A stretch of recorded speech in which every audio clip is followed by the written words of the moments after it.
The Calzorian War Council had dismissed humanity's admission to the Galactic Coalition as a clerical error. After all, humans were soft-skinned prey creatures from a backwater world, barely worthy of notice. Commander Vexter had laughed when the human delegation requested combat training assignments. He stopped laughing when he met Hazel. She stood no taller than a Calzorian juvenile, her frame appearing fragile compared to the chitinous warriors surrounding her. Her brown hair was tied back in a simple knot, and her green eyes held an unsettling calmness that made Vexter's secondary hearts flutter with unease. She carried no plasma rifle, no energy blade, just a simple carbon steel knife strapped to her thigh.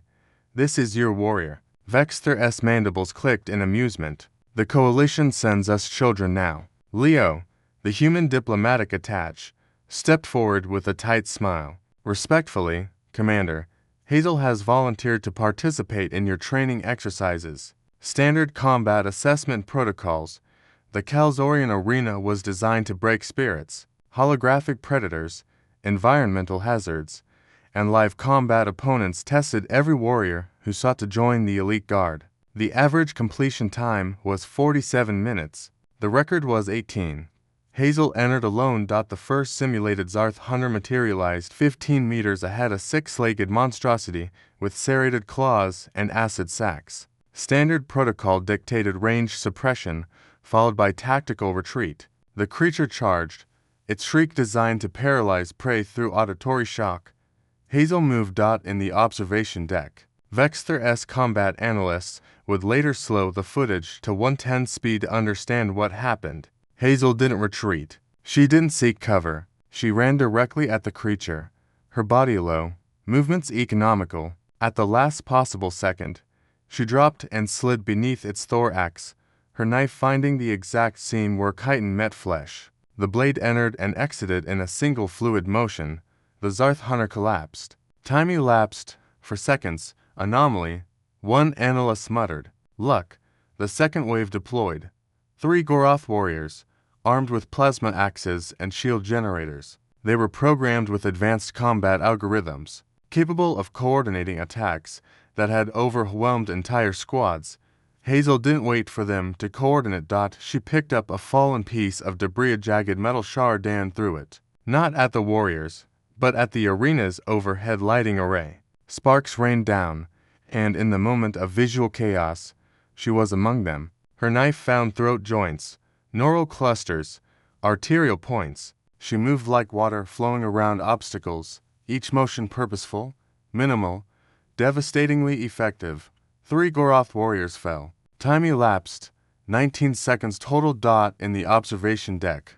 Silence reigned. Leo allowed himself a small, knowing smile. The arena's difficulty auto-scaled. What came next shouldn't have been deployed for a solo operative. A Void Reaper, the apex predator from the Shriek Nebula, capable of phasing between dimensions. Warriors who faced Void Reapers typically worked in teams of 12, using specialized energy nets. Hazel had a knife. The Reaper phased in behind her, its blade-tipped tentacles extending from multiple dimensional tears. Hazel stood perfectly still. Vexter leaned forward. Was she frozen in fear? Had she finally met something that broke through that eerie calm? Then he saw it. She was listening. Her eyes were closed, had tilted slightly. Humans, he remembered from the briefing files, had developed pattern recognition across multiple sensory inputs. They were pursuit predators on their home world, capable of tracking prey for days across varied terrain. The Reaper struck from 4 angles simultaneously. Hazel wasn't there. She had moved a half-second before the attack, positioning herself in the single blind spot the creature's multidimensional assault created. Her knife flashed once, twice, 3 times, cutting not where the Reaper was, but where it would be as it phased back into standard spacetime. The creature materialized in pieces. Time elapsed. 42 seconds total. The arena went dark. Assessment complete. Hazel walked out, breathing slightly harder than before, a thin line of purple alien blood across her cheek. She hadn't sustained a single injury. Leo met her at the exit, offering a water container. 42 seconds. New record by a significant margin. She took a drink and shrugged. Could have been faster. got distracted by the Reaper's phase pattern. In the observation deck, Vexter replayed the footage for the 7th time. His combat analysts surrounded him, their usual confident chatter replaced by stunned silence. Finally, his second-in-command spoke, her voice barely a whisper. Commander ... What is she? Vexter watched Hazel's blade work again, seeing now what he'd missed before. There was no wasted motion, no hesitation, no mercy. Just cold, calculated efficiency. This wasn't learned in a training facility. This was something bred into the species through millions of years of being both prey and predator on the death world. She's human, he said quietly, and I think we've gravely underestimated them. By nightfall, the footage had spread throughout the Coalition military networks. Command staff, combat instructors, and elite warriors all watched the small human female dismantle threats that would have required specialized teams. They watched her move with a predator's grace, strike with surgical precision, and walk away as if she'd done nothing more remarkable than morning exercises. The Kalzorian warriors began calling her Jithara, which, translated roughly to Death Whisper, a being who arrived silently, struck without warning, and left only corpses in her wake. When asked about the name, Hazel simply smiled. It's better than what my drill sergeant used to call me. Leo laughed, but Vexter didn't. He was beginning to understand a fundamental truth about humans that the Coalition had missed. They came from a world that tried to kill them every single day.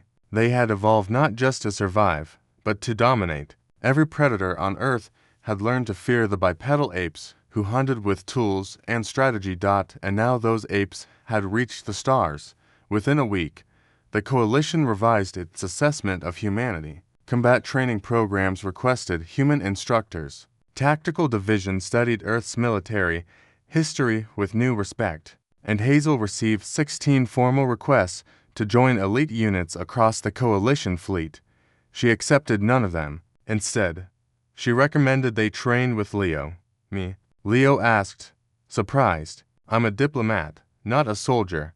Hazel's smile was sharp.